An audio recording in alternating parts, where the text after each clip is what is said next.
ये मैं आज टंडो आदम सिंध का जो ज़िला है इसके अंदर आया हुआ हूँ। और ये जो जगह जिसके अंदर मैं अभी दाखिल हो रहा हूँ, यहाँ पे एक शख्सियत हैं हसन जमील साहब। उन्होंने ये देखें क्या शानदार चीज़ यहाँ गांव में बनाई है। ये जो उन्होंने जो भी जानवर दुनिया भर में शिकार किए हैं, ये उनका म्यूज़ियम बना हुआ है, हनूद किए हुए सारे जानवर।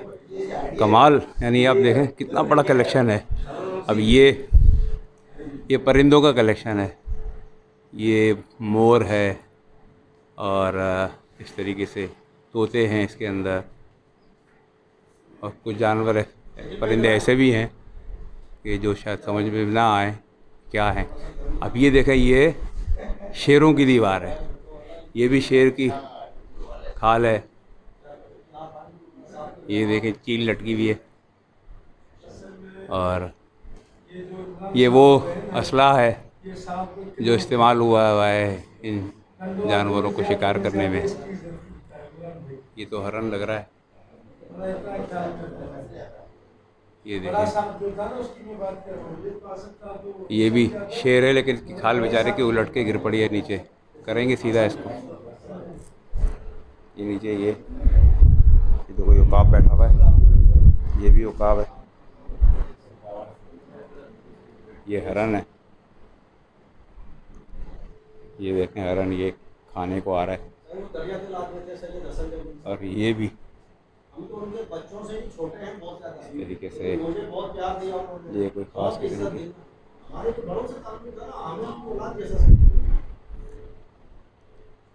ये मगरमच्छ है, ये बहुत छोटा मगरमच्छ है।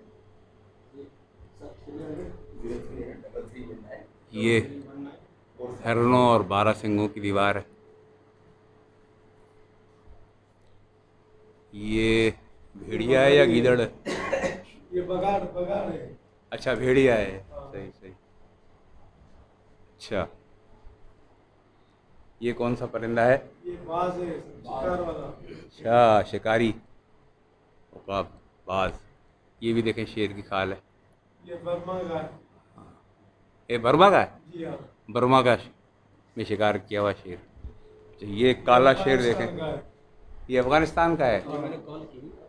अच्छा, अब ये देखें ये कितना बड़ा कलेक्शन है जो इन्होंने यहाँ किया हुआ है। और ये दूर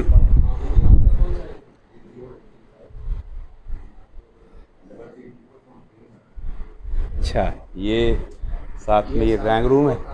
अच्छा, ये देखें ये पूरे का पूरा मोर। अच्छा, ये जनाब हसन जमील साहब का ये अपना पाला हुआ मोर था, और जब ये इंतकाल कर गया तो उन्होंने इसको हनूद करवा के और ये पूरे ड्राइंग रूम में अपने सजा के रखा हुआ है बड़ी मोहब्बत के साथ। अच्छा, तो यहाँ पे और जानवर कोई नहीं है, क्योंकि ये मोर है ना बस, सही, बाकी ये है पूरे। तो आप में से जो भी कभी दोस्तों में से टंडो आदम आए तो आके इस जगह का सैर कर सकता है, इसकी देख सकता है आके। बड़ा उम्दा कलेक्शन। जब तक इस इमारत का दरवाज़ा नहीं खुला तब तक हमें बिल्कुल समझ में नहीं आ रहा था कि अंदर क्या चीज़ हमारी मुंतज़िर है। आप ये देखें कितना